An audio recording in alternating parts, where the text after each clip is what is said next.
And Gerard Hayes is the National Secretary of the Health Services Union, and he joins us now from Sydney. Gerard Hayes, welcome. So how do you feel about this $800 payment plan for the aged care workforce? Good morning, Joe.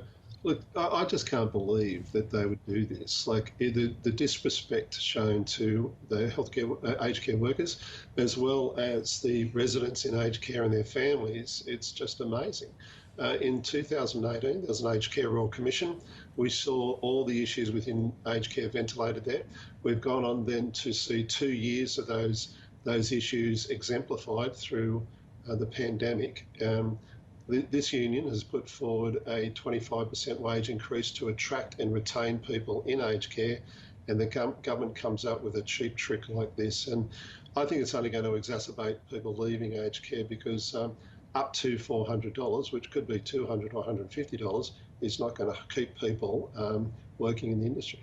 In response to the criticism this morning, the government is arguing this is not the only thing it's done for the sector. It says evidence of its commitment is the fact it called the Royal Commission you just mentioned there and provided nearly $18 billion in funding in response to that. What do you make of that argument? Yeah, well, let's say called kicking and screaming. And then $18 billion, which doesn't go anywhere near addressing residential aged care, home care, and does not at all address any kind of wage increase. If we're looking for a workforce that is on bare minimum, who are giving of themselves personally, psychologically and physically, and we want to sort of cry crocodile tears for them, well, that's one thing. But the Australian community is not going to be duped on this. And bearing in mind, we have to resolve this matter due to the fact we've got an ageing population, and this is only going to get worse over the years. And in response to questions over why it's not supporting that $5 an hour pay rise before the Fair Work Commission at the moment, the government is arguing that would dramatically increase the cost of the aged care workforce and suggesting that that would be unsustainable for operators. As far as you're concerned, could that be made to work? Absolutely, and we've proposed not only that it can work, we've put in the model that it will work.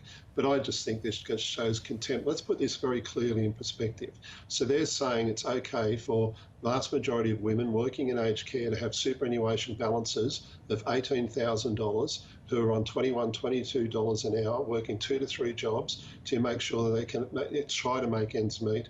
And they think that's acceptable. I think it's disgraceful. And if we can't do better than that for not only the workers, but the Australians who put us in the position we're in today, we're telling them we just can't afford you, well, what's the alternative? Okay, Gerard Hayes from the Health Services Union, thanks for talking to us this morning from Sydney.